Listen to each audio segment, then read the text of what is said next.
Hi guys, good afternoon.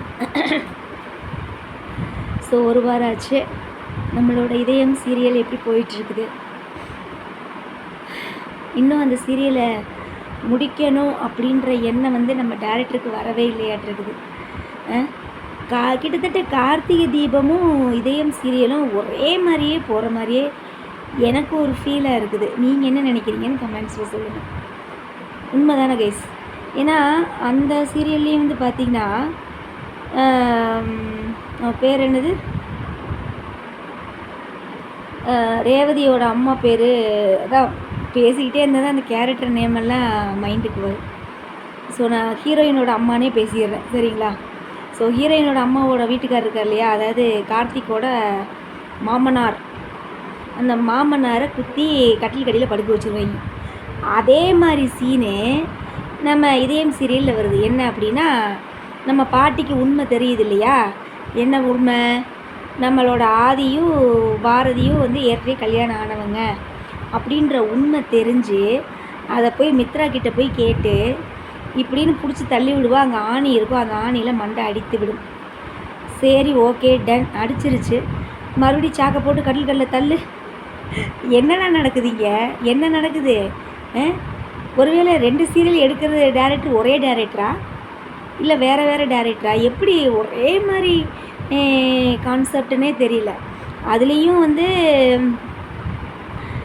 அந்த ராஜராஜனா, இப்போ தான் என் பேர் ஞாபகம் வருது, ராஜராஜனை குத்தி கட்டில் கடியில் படுக்க வச்சுருவாங்க மறுகையா. அதுக்கப்புறம் ஹாஸ்பிட்டலில் சேர்த்து காப்பாற்றிடுவாங்க. இங்கே இதயம் சீரியல் என்ன நடக்குது, அந்த பாட்டியை மித்ரா பிடிச்சி தள்ளி விட்டுறா.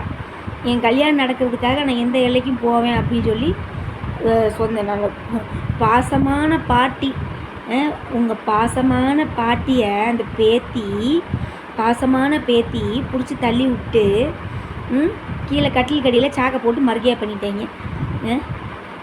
அதான் 2 சீரியல் ஒரே மாதிரி இருக்குது. அப்புறம் என்னாச்சு கைஸ்? எல்லா உண்மைகளும் அடுத்தடுத்து வெளிவரும் உண்மைகள் பரபரப்பான கட்டத்தில் இதயம் சீரியல்னாங்க. இந்த ஒரு உண்மை தெரியறதுக்கு தான் இவ்வளோ பில்டப்பா. அப்புறம் நம்மளோட பவானி ஒரு லேடியை மறைச்சி வச்சுருப்பாளே, அவள் யாருன்னு தெரிஞ்சிருச்சா? இல்லை, நான் என்ன அந்த சரி இதெல்லாம் நான் பார்க்கவே இல்லை, நான் வெறும் ப்ரிவியூ மட்டும்தான் பார்ப்பேன். அப்புறம் பவானியோட பையன்னு சொல்லி ஒருத்தன் வந்திருக்கான் சீரியலுக்குள்ளே. அவன் என்ன செய்கிறான், மித்ராவை கடத்துறான். என்ன தான் நடக்குது இங்கே அப்படின்ற மாதிரி தான் இருக்குது. அதனால தான் எனக்கு சீரியல் ரிவ்யூ போடுறக்கே விருப்பமே இல்லை. சரி, வீக்லி ஒன்ஸாவது போடுவோம் அப்படின்ட்டு இன்றைக்கி போடலாம் அப்படின்னு சொல்லி பேசிகிட்டு இருக்கிறேன். வேறு அவ்வளோதான் கேஸ். வாரிசு சீரியல்லையும் ரொம்ப மொக்கத்தனமாக தான் போயிட்டுருக்குது. அதுக்கப்புறம் கார்த்திகை தீபமும் அவங்க ரேவதியோட அப்பா மேலே ஒரு தப்பான பழியை போட்டு அதை அவள் பொண்டாட்டி ரேவதியோட அம்மா நம்பி, அதுக்கப்புறம் நம்ம ஹீரோ சார் அவங்களோட ஒய்ஃப், அதாவது ரேவதி மூலியமாக அந்த உண்மையை கண்டுபிடிச்சி, அதுக்கப்புறம் என்ன நடக்குது, தான் புருஷன் மேலே எந்த தப்பும் இல்லை அப்படின்னு சொல்லி புரிய வச்சிட்டாங்க.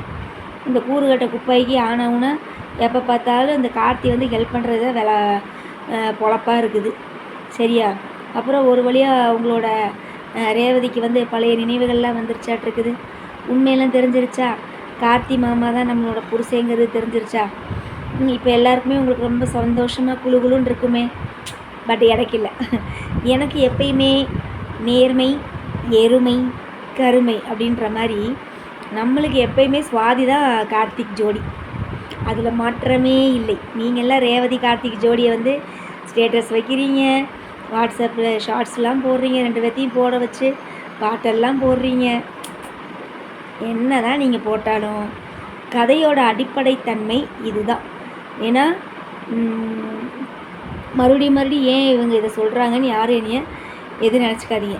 ஏன்னா ஃபஸ்ட்டு சீசனை பொறுத்தளவு தீபா ஒரு பாடகி, அந்த பாடகியை சாகடிச்சிட்டாங்க. இப்போ இந்த 4 பொண்ணுங்களில் சுவாதி பாடகி, அதனால் அவள் தான் ஜோடியாக வரணும். அப்போ தான் கதை நல்லாயிருக்கும். சும்மா எப்போ பார்த்தாலும் ரேவதிக்கிட்டேயே இது பண்ணிக்கிட்டு இருந்தால் நல்லாவா இருக்குது? நல்லாவே இல்லை. கதையை மாற்றுங்கடா அப்படின்ற மாதிரி தான் இருக்குது. அப்புறம் வேறு என்ன, சாமந்தின்னு ஏதோ ஒரு புது சீரியல் வந்திருக்க மாட்டிருக்குது. அது என்ன கதை ஏது கதைன்னு ஒன்றுமே தெரியல. இல்லாட்டினா கூட அதையாவது நம்ம ரிவ்யூ பண்ணலாம். ஆனால் போதுங்க, இதயத்தோடையே போதும் அப்பா. சரியா? இந்த இதயம் சீரியல் பார்க்குறவங்க எல்லாருமே இதயத்தை கழட்டி வச்சுட்டு தான் அந்த சீரியலே பார்க்கணும். இல்லைன்னா எல்லாம் ஹார்ட் அட்டாக் வந்து மண்டையை போட்டுருவாங்க. அந்த மாதிரி தான் இருக்குது.